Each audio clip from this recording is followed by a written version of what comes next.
मनोज जरांगे पाटील यांच्या नेतृत्वाखाली आज आंतरवाली सराटीमध्ये मराठा समाजाची एक निर्णायक बैठक पार पडलेली आहे आणि हजारो मराठा बांधवांनी या बैठकीला हजेरी लावलेली आहे। नेमकं या बैठकीत काय झालं या संदर्भात बोलण्यासाठी जरांगे पाटील आपल्यासोबत आहे। दादा, मला सांगा, या बैठकीमध्ये आजच्या काय काय ते कोणकोणते महत्वाचे निर्णय घेतले?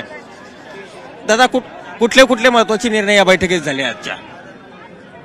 समाजाचं म्हणणं होतं की आपण 10,000 20,000 हजार फॉर्म भरायचे आणि समाजाचं म्हणणं होतं की तुम्हीच सांगा काय करायचं, तुम्हीच सांगा काय करायचं। मला दडपण होतच, कारण राजकारण माझा मार्ग नाहीये, पण मार्गदर्शन करणं गरजेचं होतं म्हणून त्यांना सांगितले 2 पर्याय आहेत। एक पर्याय की सगळ्या पक्षातले जे उमेदवार असतील त्यांना पाठिंबा द्या आणि त्यांच्याकडून बॉन्डवर लिहून घ्या, त्यांच्या पत्रावर सुद्धा लिहून घ्या, तुम्ही ते करा, पण ते अमान्य नाही त्यांना सगळ्यांना। आणि कोणत्या पक्षाचा असो त्याला देऊन पाठबळ द्या आणि सगळ्या स्वाऱ्यांच्या बाबत तो बोलला पाहिजे आणि करून घेतलं पाहिजे।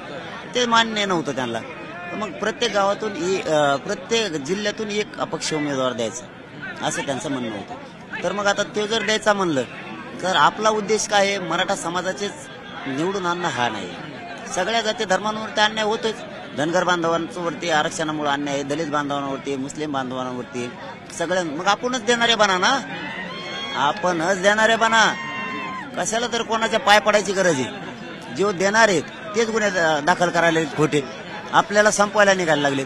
आजच उदाहरण घ्या, जी24 माध्यमातून गृहमंत्री साहेबांना पुन्हा सांगतो, आमचा काही निर्णय झालेला नव्हता, बैठकीत लोक येत होते, तरीही बीडच्या तुमच्या एसपीनं पोरांवरती गुन्हे दाखल केलेत, मोटरसायकल इकडे भगवा रुमाल घेऊन निघाला म्हणून आणि 1000 रुपयाचे त्यांना फाईन टाकला। हे चांगलं नाही, आणखीन बी चांगलं नाही फडणवीस साहेब, आणखीन हे चांगलं नाही। मला आता एक सांगा की आता मराठा बांधवांनी जर उमेदवार एकच जिल्ह्यातून अपक्ष द्यायचा ठरवला तर तो सगळ्या जाती धर्माचा असणार की फक्त मराठा समाजाचा असणार? सगळ्या जाती धर्माचे। इथं काय मराठ्यांचा काय विषय? मराठ्यांना ते आपल्याला आपली जिरवायला निघाले, मग आपल्याला काय करायला लागणार आहे? त्यांची जिरवायची असली तर सगळ्याला एकत्र होणं गरजेचं आहे। बरं, त्यांनी धनगर बांधवाला थोडा त्रास दिला का? मराठ्यांना थोडा दिला का? दलित बांधवांना थोडा दिला का? 12 बलुतेदारांना थोडा दिला का? सगळ्यांना त्रास दिला आहे। मुस्लिम बांधवांना काय थोडा त्रास दिला का? त्यांना आरक्षण नाही दिलं। मग जर आता हे आपले जिरवायला निघाले असले तर त्यांची जिरवा ना, तुम्ही सत्ताधारी बना ना, तुम्हीच बना। मी फक्त मार्गदर्शन म्हणून सांगितलं, हे निर्णय समाजाचा घेतलेला मी नाही। मराठा आणि कुणबी एकच आहे, त्यामुळे मराठा आरक्षणाचा प्रश्न हा राज्य सरकारच्या अखत्यारीतला आहे, त्यामुळे लोकसभेला उमेदवार न देता विधानसभेला देण्यात यावा असं काही झालेलं आहे का? किंवा लोकसभेला एकच आणि विधानसभा सुद्धा लढवायची मराठा समाजाने, असंही काही ठरलेलं आहे का? नाही, त्यांनी जर सगळ्या स्वाऱ्यांची अंमलबजावणी नाही दिली तर म्हणलं तर शेवटी आता तुम्ही आम्हीच निवडून द्यायचं, आमच्यावरच अन्याय करायचा, आमच्यावरच खोटे दाखल करायचे, सगळ्या स्वाऱ्याची अंमलबजावणी द्यायची ना, आरक्षण द्यायचं नाही, मग पर्याय काय माहिती आहे का? जर तुम्ही नाही दिलं तर विधानसभेला तेच करायला लागणार आहे, मराठ्यांना देणारेच बनावं लागणार आहे आणि धनगर बांधवांना तेच करायला लागणार आहे, वंजारी बांधवांना तेच करावं लागणार आहे, देणारेच बनावं लागणार आहे। आता प्रश्न हा आहे की राज्य सरकारने मराठा समाजाला 10% आरक्षण दिलेलं आहे, तुम्ही अशी सुद्धा मागणी केलेली आहे की हे जे राज्य सरकारनं आरक्षण दिलेलं आहे ते 50%च्या आत घ्यावं, ती नेमकी मागणी काय? नाही, 50% मराठा समाज मागासिद्ध झालाय, मग मागासिद्ध झालेली जात 50%च्या आत ओबीसी आरक्षणात घ्यावं लागते, 27% आरक्षणात असं बोललेलं आहे। 50%च्या 27% आरक्षणात घ्यायचं, तुम्ही त्याचा वेगळा प्रवर्ग केला ते टिकणारच नाही, कशाला घ्यायचं ते? त्याचा फायदाच होणार नाही, म्हणून ते घ्या। आपण पहिल्यापासून म्हणतो ते घेत नाहीत 50%चा, त्यांना मराठ्यांचं वाटोळं करायचं।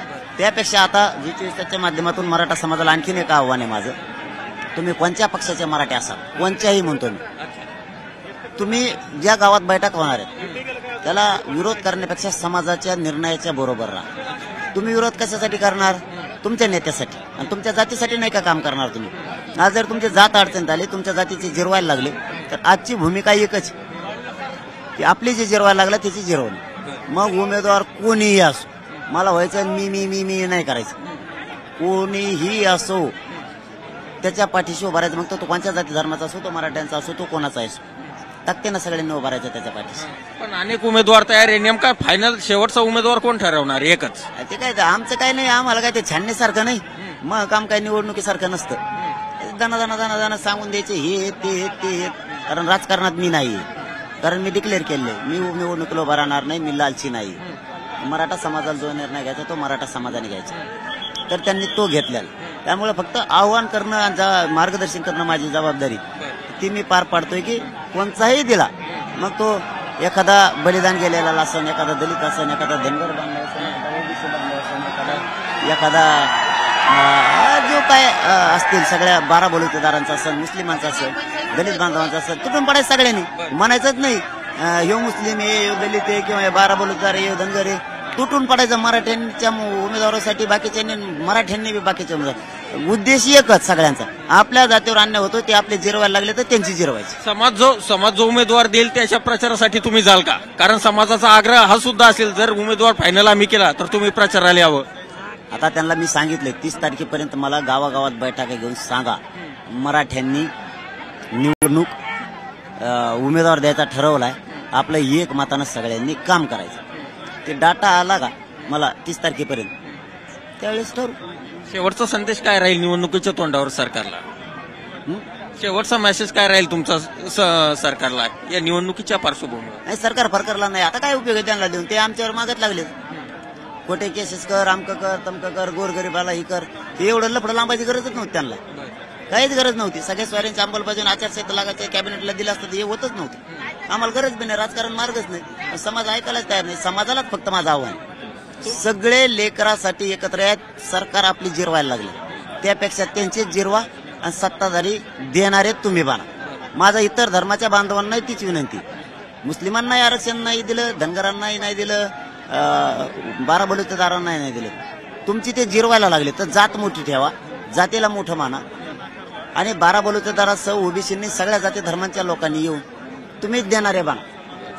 तर आरक्षण देण्यासाठी तुम्ही सर्वांनी एकत्र यावं अशा प्रकारची आवाहन जे आहे ते मनोज जरांगे पाटील यांनी मराठा समाजाला केलेलं आहे. याशिवाय लोकसभा निवडणूक जर मराठा समाजाला लढवायची असेल तर जिल्ह्यातून एकच उमेदवार फायनल करावा आणि त्याच्या नावावर शिक्कामोर्तब करावं, यासाठी समाजानं एकत्र यावं अशा प्रकारचं आवाहन देखील जरांगे पाटलांनी या बैठकीच्या माध्यमातून केलेलं आहे.